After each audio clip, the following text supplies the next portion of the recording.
8 नवंबर को पाकिस्तान ने ऑस्ट्रेलिया के अगेंस्ट एडिलेड में जो वो दूसरा ओडीआई मुकाबला खेलना है, जिसके लिए पाकिस्तान की प्लेइंग 11 में दो बड़ी तब्दीलियां जो है वो हो सकती हैं, जिसके ऊपर बात करेंगे। सिलेक्शन कमेटी दो बड़ी जो वो तब्दीलियां करने का सोच रही है। फास्ट बॉलर मोहम्मद हसनैन की जो शिरकत है वो मशकूक दिखाई दे रही है दूसरे ओडीआई मुकाबले में। इसके अलावा नसीम शाह के हवाले से भी आ चुका है कि वो दूसरा ओडीआई मुकाबला खेलेंगे या नहीं, इंजरी अपडेट उनकी क्या है उस पर भी जो वो बात करेंगे। सबसे पहले बात कर लेते हैं जो पिछला ओडीआई मुकाबला गुजरा, उसके अंदर हमारे टॉप बैटर्स नाकाम रहे, जिसमें कामरान गुलाम की अगर बात करें तो ऑस्ट्रेलिया के इस पिच के ऊपर पहली दफा खेल रहे थे। जब आउट हुए कामरान गुलाम तो माइकल हसी ने एक बात कही थी कि ये मुल्तान नहीं है बेटा, ये एमसीजी है। मतलब उन्होंने ये जो बात कही वो बहुत बड़ी बात थी, और कहीं ना कहीं ये चीज हमारे बैटर्स को सीखनी चाहिए। साइम अयूब को देख लो तो उनको स्टार की समझ ही नहीं आए कि अंदर कहां से गई है बॉल। वो एक अलग चीज थी, एमसीजी अलग चीज है। आप ऑस्ट्रेलिया की पिचेस से आप बहुत कुछ सीख सकते हैं, लेकिन शायद हमें सीखना ही नहीं है। शायद वही बात है कि हम आगे चलते हुए जा रहे हैं, पीछे से हमें कोई सिखाने वाला नहीं है। टॉप ऑर्डर हमारा बिल्कुल नाकाम। बाबर आजम थोड़े से दिखाई दिए शुरुआत के अंदर, वो भी आउट होकर चले गए। इसके अलावा फास्ट बॉलिंग के अंदर नसीम शाह ने बड़ी जबरदस्त बॉलिंग की थी, लेकिन उनको इंजरी का सामना करना पड़ गया था। अपने जो कोटा था उनका 8 ओवर उन्होंने सिर्फ और सिर्फ करा पाए, बाकी बकिया जो उसके कोटे के ओवर थे वो मोहम्मद हसनैन से करवाए गए थे, क्योंकि वो इंजरी का शिकार हो गए थे। और यही वाली इंजरी उनको पहले रही है कि वो 5-6 महीने रिहैब कंप्लीट करते रहे लंदन के अंदर। यही इंजरी थी उनको, गोडे की इंजरी। लेकिन अब खबर ऐसी है कि नसीम शाह दूसरे ओडीआई मुकाबले के लिए दस्तयाब होंगे, वो पाकिस्तान की प्लेइंग 11 का हिस्सा हो सकते हैं।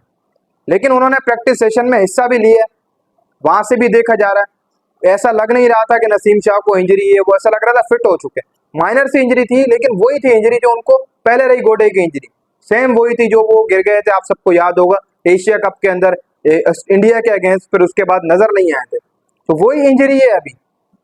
कहीं ना कहीं पर नसीम शाह अभी थोड़ा बहुत फिट दिखाई दे रहे हैं। जो आज ट्रेनिंग सेशन हमें देखने को मिला एडिलेड के अंदर, वहां पर नसीम शाह फिट दिखाई दे रहे हैं। और रिपोर्ट्स के मुताबिक बताया जा रहा है कि सिलेक्शन कमेटी क्या पता वो फिट तो पूरे हैं, लेकिन क्या पता उन्हें दूसरा ओडीआई मुकाबला वैसे रेस्ट के तौर पर बिठा दे। लेकिन बहुत मुश्किल है कि नसीम शाह को बिठाया जाए। नसीम शाह भी प्लेइंग 11 का हिस्सा होंगे, वो अवेलेबल है दूसरे ओडीआई के लिए, वो पूरे तरीके से फिट है। रिपोर्ट सामने ही निकल के रही है, वो फिट है, दूसरे ओडीआई मुकाबले के लिए अवेलेबल भी होंगे। उन्होंने प्रैक्टिस सेशन में हिस्सा भी लिया, उन्होंने बॉलिंग भी कराई, उन्होंने ओवर्स भी कराए, और बिल्कुल सही ओवर्स कराए। कहीं ऐसा नहीं लग रहा था कि नसीम शाह इंजरी का शिकार है या फिर उनको तकलीफ हो रही है, कहीं ऐसा नहीं लग रहा। इससे साफ ये दिखाई देता है कि नसीम शाह दूसरे ओडीआई के लिए अवेलेबल होंगे। बाकी फैसला सिलेक्शन कमेटी का होगा कि नसीम शाह को रेस्ट देना दूसरे ओडीआई में या खिलाना है, क्योंकि आगे आप सबको पता चैंपियन ट्रॉफी आ रही है, 2-3-4 माह रह गए। उसके लिए नसीम शाह को अवेलेबल होना पाकिस्तान के स्क्वाड है बहुत ज्यादा जरूरी है। तो कहीं ना कहीं पर सिलेक्शन कमेटी कोई फैसला ले सकती है, क्या पता रेस्ट कराया जाए या फिर खिलाया जाए। खिलाया जाए तो बेहतर रहेगा, क्योंकि देखो नसीम शाह ने पहले ओडीआई में बड़ी जबरदस्त बॉलिंग की, लेकिन वो माइनर सी इंजरी उनको ले गई, फिर वो चले गए थे। कहीं ना कहीं रिकवर करके आज सुबह वापस आए। तो अब देखो सिलेक्शन कमेटी नसीम शाह के हवाले से क्या फैसला करती है। अगर बात करें तो जो एडिलेड का मकाम है वहां पर स्पिन विकेट होगा, स्पिन ट्रैक होगा। तो सिलेक्शन कमेटी ये सोच रही है कि यहाँ पर एक या फिर दो स्पिनर खिलाए जाए।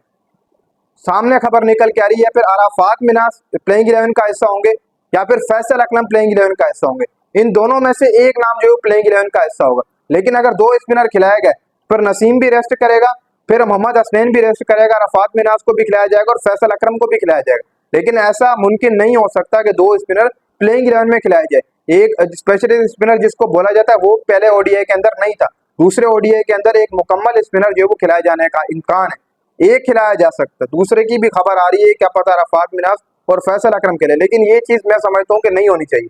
एक स्पिनर आप खिला लें, अराफात मिनास को खिला लें या फैसल अकरम को आप प्लेइंग 11 का हिस्सा बना लें। आपको लेग स्पिनर की जरूरत है, वो आपको ओवर डाल के देंगे। सलमान अली आगा या सैम अयूब के साथ आप किसी के साथ भी उनको डलवा सकते हैं। तो यहाँ पर ये बताया जा रहा है कि मोहम्मद हसनैन रेस्ट करेंगे अगर एक स्पिनर खिलाया गया, मोहम्मद हसनैन रेस्ट करेंगे या नसीम शाह, इन दोनों में से एक बंदा रेस्ट करेगा, उनकी जगह जो वो स्पिनर को खिलाया जाएगा दूसरे ओडीआई मुकाबले में।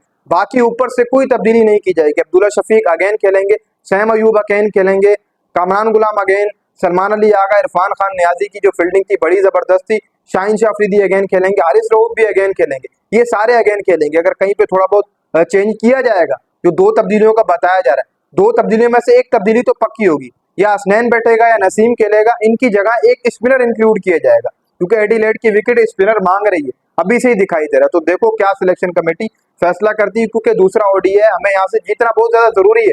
अब आप देख लो हमारी पोजीशन क्या चली गई, आपने 8-9 खिलाड़ी तो उनके आउट कर दिए थे, ऑस्ट्रेलिया की आपने विकेटें भी गिरा दी थी, लेकिन कहीं ना कहीं पर आपको एक अच्छा कमबैक अगर करना है तो दूसरा ओडीआई मुकाबला जीतना पड़ेगा। तीसरे में तो फिर वैसे भी आप सबको पता है कि पैट्स कमिंस और बड़े बड़े प्लेयर उनके नहीं होंगे, वो रेस्ट करेंगे, जॉस इंग्लिश जो है वो क्यादत संभालेंगे तीसरे ओडीआई के अंदर। तो आपको दूसरा जीतना बहुत ज्यादा जरूरी है, आपको यहाँ से जोर मारना पड़ेगा। फिर तीसरा तो आपको समझ लो कि मक्खन मिलेगा, आप मक्खन की तरह वो आपको एक ओडीआई मुकाबला वैसे ही दे देंगे तीसरे वाला। तो दूसरा जीतना बहुत ज्यादा इंपॉर्टेंट है, तीसरा आपको खुद मिल जाएगा। अगर पाकिस्तान 8 नवंबर को फ्राइडे के दिन दूसरा ओडीआई मुकाबला जीत जाती है तो तीसरा भी पाकिस्तान जीत जाएगी, क्योंकि उनके मेन 5 खिलाड़ी स्क्वाड में शामिल नहीं होंगे, उनको रिलीज कर दिया गया बॉर्डर गवास्कर सीरीज के लिए जो इंडिया के खिलाफ है उसकी तैयारियों के लिए। तो इसलिए भाई दूसरा ओडीआई अगर पाकिस्तान जीतती है तो तीसरा ओडीआई मुकाबला ऑस्ट्रेलिया प्लेट में रखकर आपको दे देगी और आप सीरीज 2-1 से आप सीरीज आराम से जीत जाएंगे। तो देखो मोहम्मद रिजवान क्या प्लानिंग करके उतरते हैं, अच्छा कमबैक करना चाहिए। कहीं ना कहीं पर आपने उसको फंसाया ऑस्ट्रेलिया को पहले ओडीआई मुकाबले में, बहुत इंटरेस्टिंग मुकाबला था, आपने फंसाया, लेकिन थोड़ा सा टारगेट अगर हाई होता 250 तक होता या 300 तक या फिर 280-70 आप कर लेते प्लस, तो कहीं ना कहीं पर आप मैच को बचा सकते थे। लेकिन आप एक मस्त प्लानिंग करके नहीं उतरे, क्योंकि ऑस्ट्रेलिया की विकेट है। शाम अयूब को वैसे नहीं भेजा गया था कि यार आपने इस तरीके से खेलना है, स्टार की बॉल अंदर कब आएगी कब बाहर जाएगी, इतनी तेज एमसीजी में बॉल घूमता अब्दुल्ला है, उसको भी समझाना चाहिए था। कहीं ना कहीं पर थोड़ा सा स्ट्राइक लेकर खेलना था, स्लो खेलना था शुरुआत के अंदर, क्योंकि थोड़ा वक्त बाद कहीं ना कहीं पर पैट्स कमिंस भी आपको ऐसी बॉलें देता जिनके ऊपर आप रन ले सकते हैं। इसके अलावा स्टार्क भी आपको कहीं ना कहीं ऐसी बॉलें देता ही सही, क्योंकि शुरुआत में वो जो जोर मार के गए उसी से ही आपका गेम बिगड़ा। तो देखो भाई पहला तो आपने ओडीआई हार लिया, अब दूसरा ओडीआई इंपॉर्टेंट है, दूसरा जीत गए तो तीसरा आपको वैसे ही मिल जाएगा, क्योंकि उनके स्क्वाड से 5 बंदे रिलीज कर दिए गए।